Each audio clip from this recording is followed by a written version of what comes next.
All right, today we're digging into John Dewey's Experience and Education. It's this little book that packs a huge punch, tackling a debate in education that's been raging for over a century. Dewey's big idea is that this whole fight might just be built on a false choice. And honestly, his solution could completely change how you think about learning itself. So Dewey kicks things off with this really provocative idea. What if the entire world of education is locked in this fierce, endless battle that's based on a total misunderstanding? You see, Dewey looked at the world and basically saw two warring camps. On one side, you have the traditionalists, all about passing down knowledge from the past. And on the other, the progressives, who were reacting against that, championing individual freedom. But as Dewey points out, we as humans just love to think in these black and white either-or terms. And that's what he calls the either-or fallacy. So to really get what he's talking about, let's first look at the old guard, the traditional approach, which had a very clear, very rigid idea of what school should be. The whole traditional model, really, was built on imposition from the top down.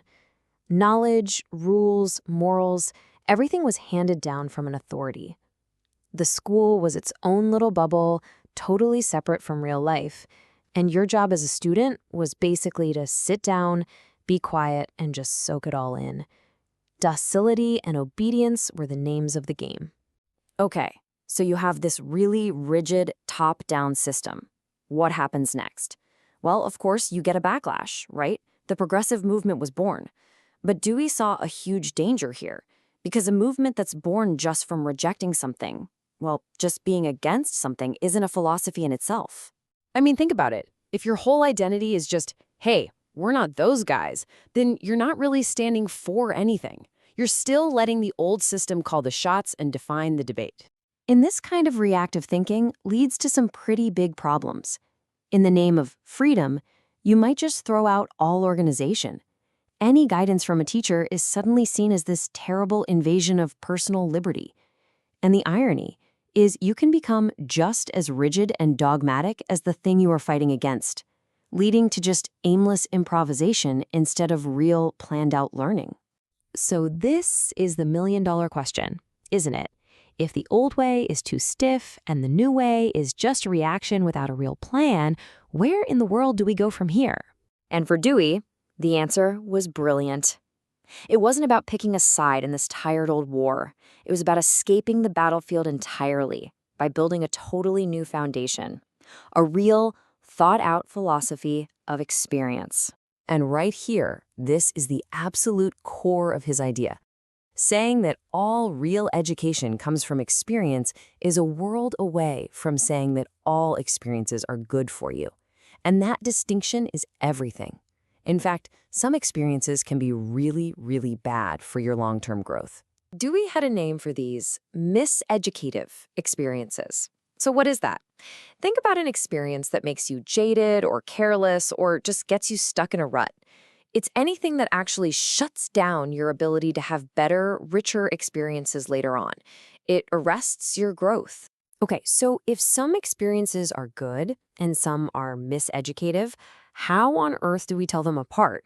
Well, Dewey didn't leave us hanging. He gave us two really powerful principles, almost like two tests that any truly worthwhile experience has to pass. The first one is the principle of continuity. Just think of your life as a single continuous thread. Every single thing you experience is woven into that thread. It takes something from your past and it changes the color and texture of everything that comes next. So the test is pretty simple. Does this experience open you up for more growth in the future, or does it shut you down? This second big principle is interaction. And this is huge. Learning isn't just something that happens inside your own head. It's a two-way street. It's this interplay between you, your skills, your mood, what you already know, and the world outside you. The teacher, the classroom, the materials, they're all active players in creating the experience. So here's a really cool way to picture this. Think of continuity as the timeline of your life, stretching forward and backward. That's the longitudinal part. And then think of interaction as what's happening right now all around you. That's the lateral part. For real, genuine growth, you absolutely need both of those working together. Now, once you start looking at the world through these two lenses, continuity and interaction, It completely changes how you think about some of the biggest ideas in education. Let's start with a couple of big ones: freedom and purpose. A lot of people thought freedom just meant, well, freedom of movement, doing whatever you want without anyone telling you no. But Dewey says, hold on.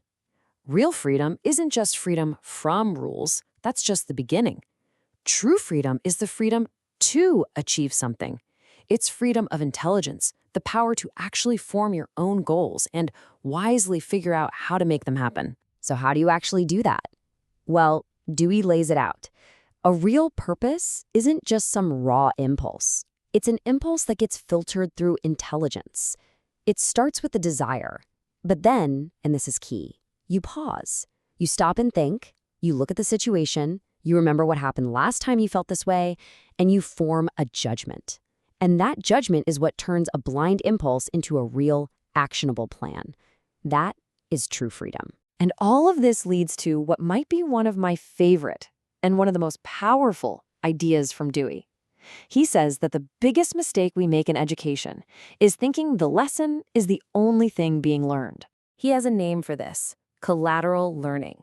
It's everything you're learning on the side. While you're learning multiplication, you're also learning whether you like or dislike math. You're forming these lasting attitudes about learning itself. And Dewey argued that those attitudes are often way more important for your future growth than the actual lesson on the board. So what's the big takeaway here for anyone who teaches or parents or, heck, just wants to learn better? It all boils down to this. The whole game is about selecting and shaping experiences today that are going to live on fruitfully and creatively tomorrow. It's all about creating that positive momentum for growth. And that really leaves us with a powerful question to ask ourselves, doesn't it? Take a minute and look back on your own life through this Deweyan lens. Which experiences truly set you up for future growth? And which ones, even the ones that seemed fun at the time, maybe just closed a few doors or sent you down a dead end? It's a heck of a framework for understanding not just school, but life itself.